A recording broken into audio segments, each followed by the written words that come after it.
अस्सलाम वालेकुम।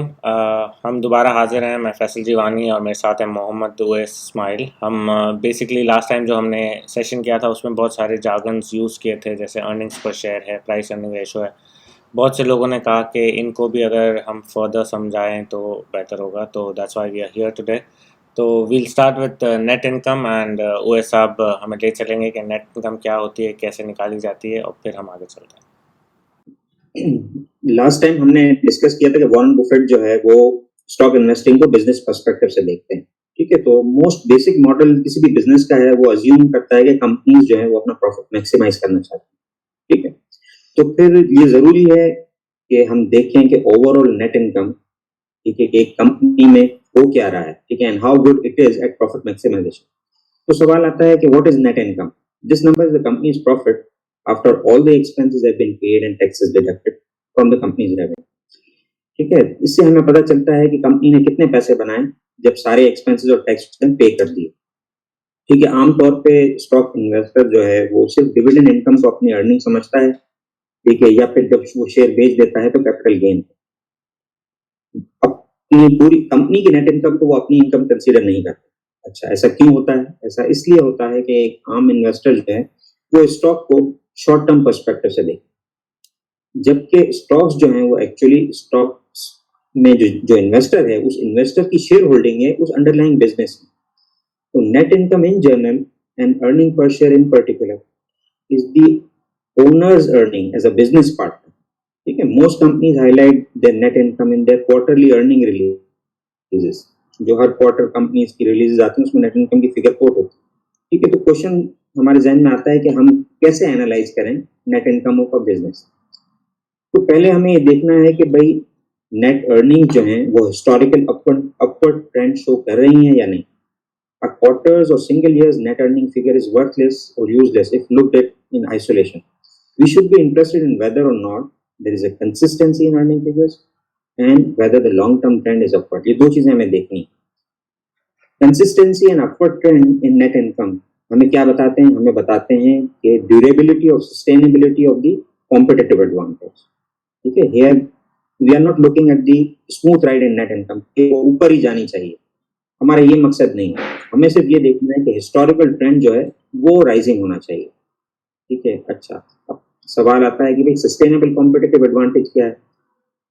तो एक बिजनेस अपने कॉम्पिटिटर के मुकाबले में अगर ज्यादा सक्सेसफुल हो, ठीक है, over a long period of time, तो हम तो कहा जाएगा कि ये कॉम्पिटिटिव जो एडवांटेज जो है कंपनी का वो सस्टेनेबल।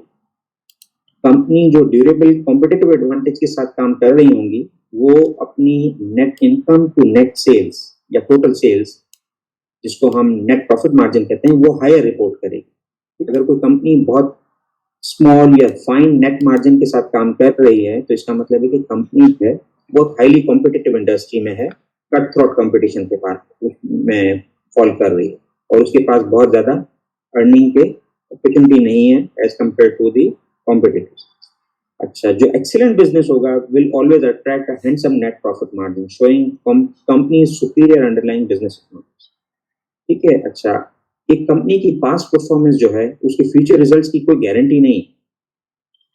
तो हमें ये अज्यूम नहीं करना चाहिए कि एक कंपनी अगर पिछले 10 सालों में बहुत अच्छा परफॉर्म किया है उसने, तो आगे भी वो अच्छा परफॉर्म करेगी क्योंकि पास्ट में ऐसा किया। इसी तरह ये भी जरूरी नहीं है या किसी बिजनेस को हमें डिस्काउंट नहीं कर देना चाहिए सिर्फ इस वजह से कि पिछले चंद सालों में उसने परफॉर्मेंस अच्छी नहीं दी। ठीक है, वो कंपनी दोबारा भी अच्छी परफॉर्मेंस दिखा सकती है और शाइन कर सकती है। तो हमें अपना एनालिसिस जो है सिर्फ नेट इनकम और नेट प्रॉफिट मार्जिन पे ही रिस्ट्रिक्ट नहीं करना है, हमें और भी चीजें देखनी।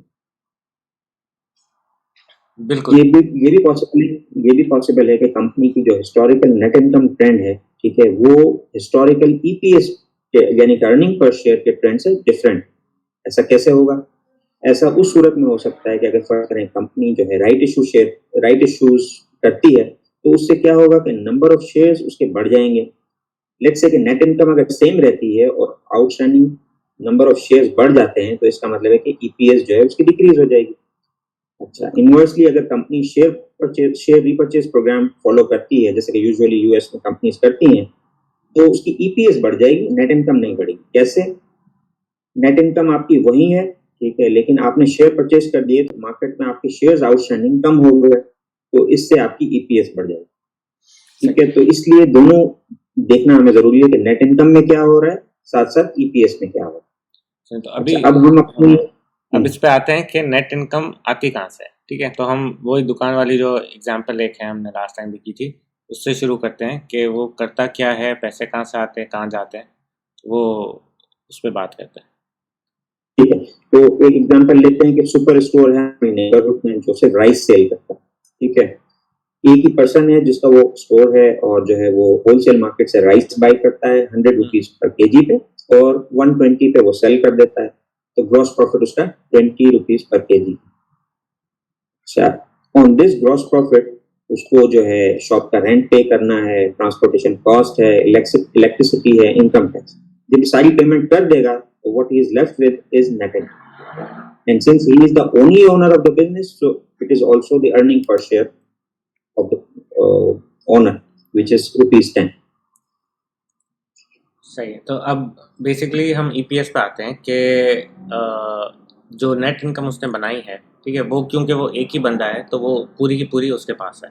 ठीक है, अब लेट्स अज्यूम कि अगर उसके पास दूसरा पार्टनर भी आ जाता है, सही है, वो कहते हैं हम 50-50 करेंगे, तो जो यहाँ पे जैसे हमने शुरू किया था कि तकरीबन 6.25 लाख रुपए से और नेट इनकम पे हम 60,000 रुपये महीने पे आ गए, 7 लाख रुपए साल की उसकी नेट इनकम थी।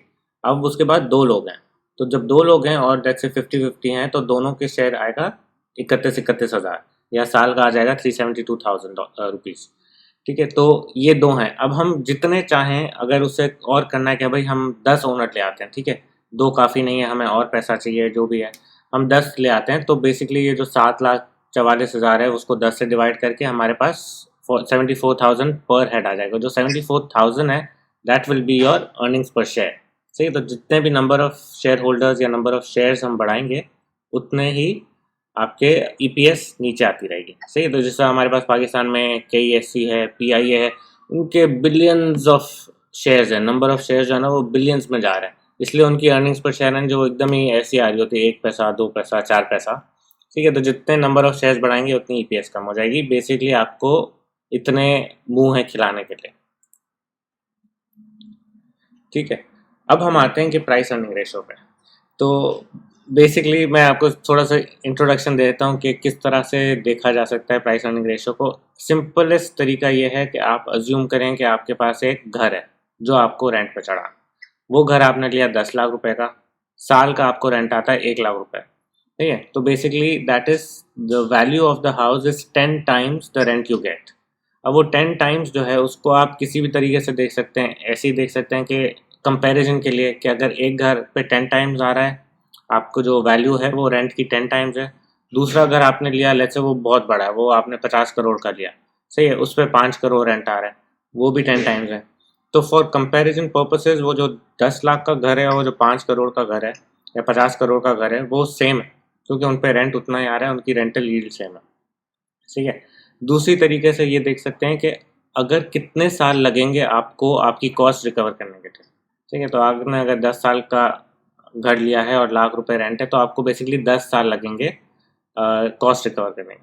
तो इसमें रूल ऑफ थंब ये है कि जितना कम हो पी उतना अच्छा है, सही, उतने कम साल आपको लगेंगे ब्रेक इवन।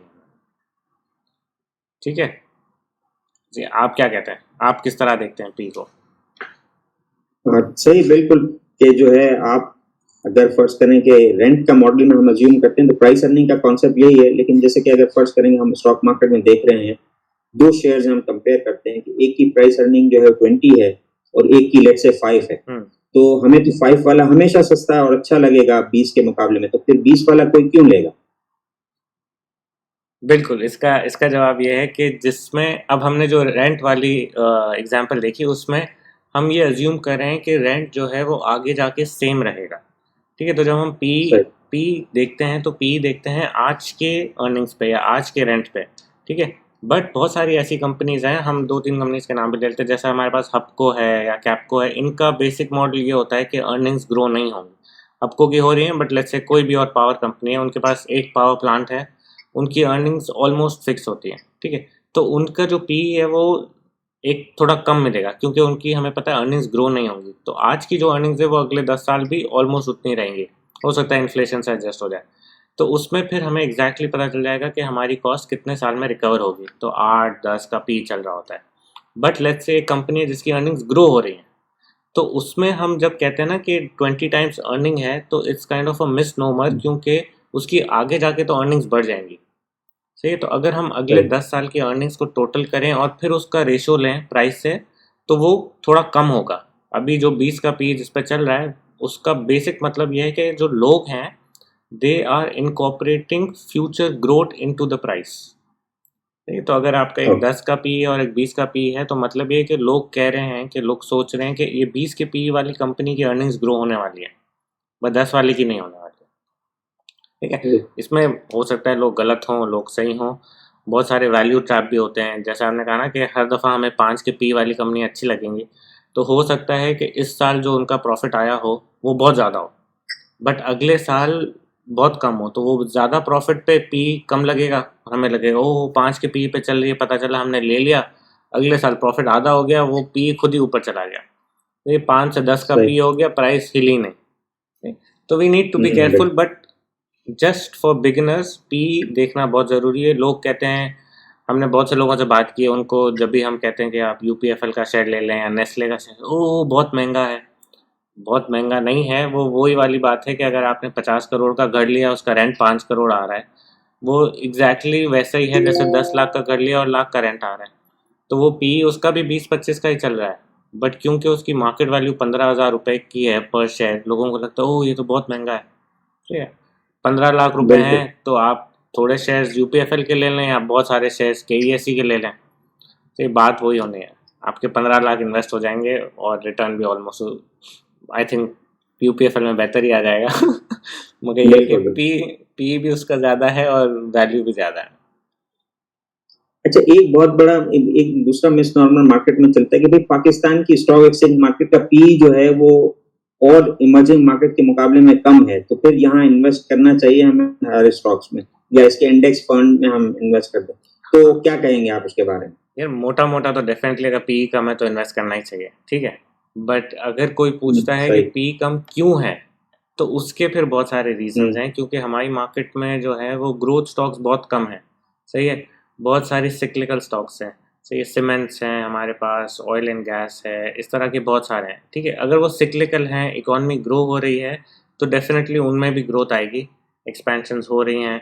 तो उस वक्त जो है ना, आप ऐसी मार्केट से कंपेयर करें जो दूसरी मार्केट भी सिक्लिकल हो, जैसे इंडिया है, बांग्लादेश है, उनमें भी बहुत सारे सिक्लिकल नाम हैं। ठीक है। तो ऑल दो उधर अब ग्रोथ नेम्स भी आ गए हैं, बट ये कि अगर उनसे कंपेयर करें तो इट्स फेयर, एंड अगर उससे कंपैरिजन में हमारी मार्केट का पी कम है तो सस्ती है, बिल्कुल डेफिनेटली हमें लेना चाहिए। और अगर सिक्लिकल में ग्रोथ आ रही है तो वाई नॉट। बट ये है कि यूएस से कंपेयर नहीं कर सकते, यूएस में बहुत सारी कंपनीज हैं जिनमें ग्रोथ है और कंसिस्टेंट ग्रोथ है, और उनमें जो कंपनीज की जो वो है, टाइप ऑफ कंपनीज है, वो भी फ़र्क है। उधर बायोटेक कंपनीज हैं, आईटी कंपनीज हैं, and they have been growing the profits for the last 10-20 years. So it's not fair that we compare KC 100 index to S&P 500, but ये कि हाँ, रीजनल और इमर्जिंग मार्केट से हम कर सकते हैं। सही। ठीक है। तो आई होप आप लोगों को छोटा सा लेसन अच्छा लगा होगा। Do subscribe to our channels, हम इंशाल्लाह और भी चीज़ें लाते रहेंगे, and thank you very much. Thank you.